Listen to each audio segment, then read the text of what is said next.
बिस्मिल्लाहिर्रहमानिर्रहीम। अस्सलामु अलैकुम मेरे प्यारे दोस्तों। आज की ये जो मैं वीडियो बना रहा हूँ ये ख़ुसूसन ये गाय की बीमारी जो है लंपी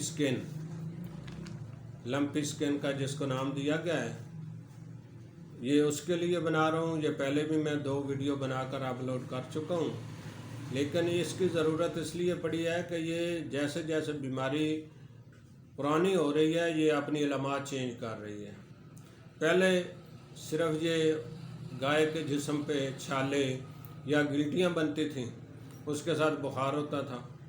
तो अब इसकी कई एक अलामात चेंज हो रही हैं, यानी जानवर की पिछली टांगों पे सूजन आ रही है, या अगली टांगों पे सूजन आ रही है, या उसके सीने पे पहले सूजन आ रही है। तो मैं आपको ये बताता चलूँ कि ये कोई नई बीमारी नहीं है, ये पहले भी है। जिस तरह इंसानों में बुखार होता है, टाइफाइड होता है, मलेरिया बुखार है, एक इंसानों में बीमारी है लाकड़ा काकड़ा, उसके ये जिस्म पे छाले बनते हैं और उसके साथ ही बुखार भी होता है। तो इसी तरह ये जानवरों की जो बीमारियां हैं ना, उसमें भी बुखार की कई एक किस्में हैं। मौसमी बुखार होता है, एक विल बुखार होता है जिसको ये ज़मींदार विल बोलते हैं, वो भी काफ़ी मुश्किल होता है जानवरों के लिए। तो इसी तरह ये एक जो है ना बुखार है, जानवरों का बुखार है, जिसके साथ ही वो जिस्म पे गिल्टियाँ बन रही हैं, वो गिल्टियाँ बड़ी होकर फट जाती हैं, फटने से वो ज़ख़म बन जाते हैं।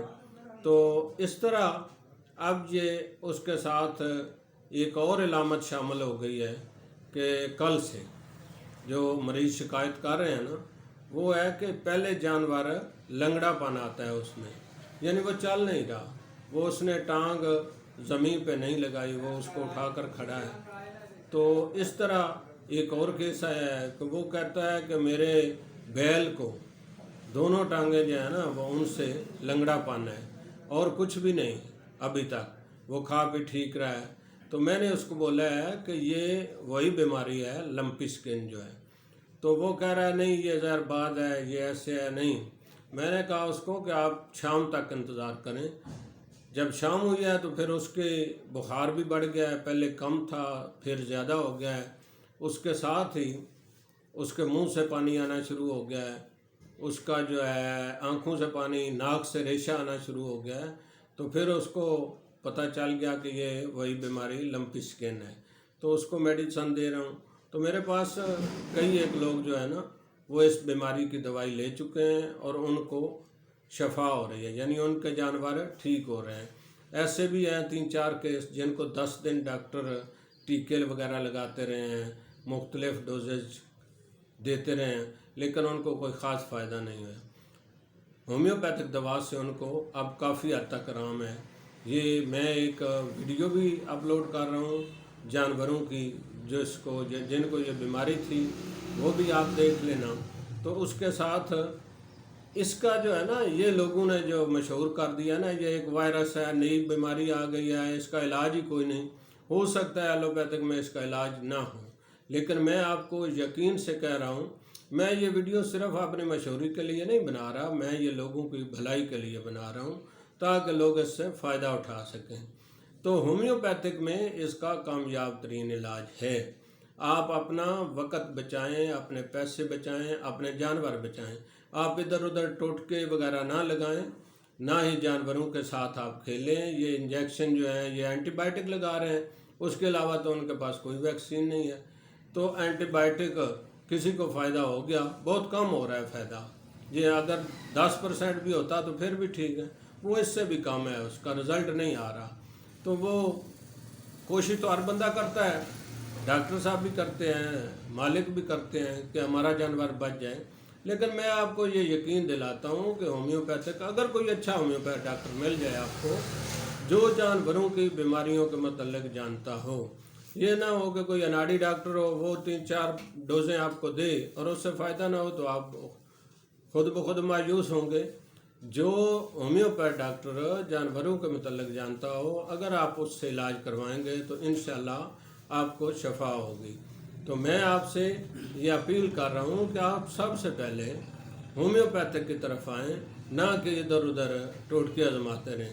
اگر آپ ہومیوپیتھ کی طرف آئیں گے، اچھا ہومیوپیتھ جو کہ جانوروں کے تشخیص کر سکتا ہو، اس کے ساتھ اگر آپ کا رابطہ ہو گیا تو انشاءاللہ آپ کے جانور جو ہیں وہ ٹھیک ہوں گے۔ تو میں آخر میں پھر آپ کو یہی گزارش کروں گا کہ یہ نہ سمجھیں یہ لا علاج ہے۔ یہ لوگ کوئی پیاز دے رہا ہے، کوئی پنیر دے رہا ہے، کوئی وہ نیم گھوٹ کر دے رہا ہے، یہ سب ٹوٹکے ہیں۔ اگر اس کا علاج ہوتا، آپ مجھے یہ بتائیں کسی انسان کو یا جانور کو بخار ہو جائے تو اس کو آپ کہیں کہ دیسی گھی پلائیں، وہ بہت طاقتور ہے، تو کیا وہ ٹھیک ہو جائے گا؟ نہیں، کبھی نہیں۔ جب تک اس کے بخار کا علاج نہیں ہوگا اس وقت تک وہ جانور یا وہ انسان ٹھیک نہیں ہو سکتا۔ تو یہ جو لوگ آپ کو مشورے دے رہے ہیں، یہ ٹوٹکے بتا رہے ہیں، یہ تکے ہیں۔ ان تکوں سے بچیں، آپ اپنے جانوروں کا علاج کروائیں تو ہومیوپیتھک کروائیں، اور ہومیوپیتھک میں اس کا کامیاب علاج ہے۔ میں بار بار آپ سے یہ کہہ رہا ہوں، یہ صرف باتیں نہیں ہیں، آپ آزما کر دیکھیں۔ آزمائیں گے تو آپ کو پتہ چلے گا کہ یہ بندہ ٹھیک بات کر رہا ہے۔ ویسے تو لوگ اتنے پریشان ہیں، اتنے جانور ضائع ہو چکے ہیں، ان کا ہر ایک کے بندے کے ذہن میں بھی یہ بات آتی ہے اگر کوئی اتنا کامیاب علاج ہوتا تو پھر اتنے جانور کیوں مرتے یا لوگ مارے مارے کیوں پھر رہے ہوتے۔ یہ ایسی بات نہیں ہے۔ اگر اچھا ہومیوپیتھ ہو، وہ تشخیص کر سکے اور اس کے مطابق اس کی پوٹنسی یوز کر سکے۔ دوائی کا تو پتہ چل جاتا ہے اس کی یہ دوائی ہے، لیکن اس کا پوٹنسی کا سلیکٹ کرنا وہ بہت مشکل معاملہ ہے۔ تو اگر صحیح پوٹنسی سلیکٹ کر لی تو اس میں سب سے پہلے ہومیوپیتھک دوا سے بخار کم ہوتا ہے۔ جو ہی بخار کم ہوتا ہے تو جن جانوروں کی وہ سوجن ہے وہ آہستہ آہستہ کم ہونی شروع ہو جاتی ہے۔ وہ گلٹیاں جو ہیں وہ پہلے بڑی ہیں، پھر چھوٹی ہونی شروع ہو جائیں گی اور آہستہ آہستہ وہ کم ہو جائیں گے۔ جب تک جانور کھاتا پیتا ٹھیک رہے تو اس کی زندگی کو کوئی ڈر نہیں ہوتا۔ جب وہ کھانا پینا چھوڑ دے تو سمجھے اس وقت اس کی بیماری اس پہ حاوی ہو چکی ہے۔ تو میں آپ سے کہ اپنا آپ کو رابطہ نمبر دے رہا ہوں، پتہ دیں مرتضیٰ ہومیوپیتھک کلینک، مندر روڈ، بھلوال۔ تو رابطہ نمبر ہے 0301 69 45 933۔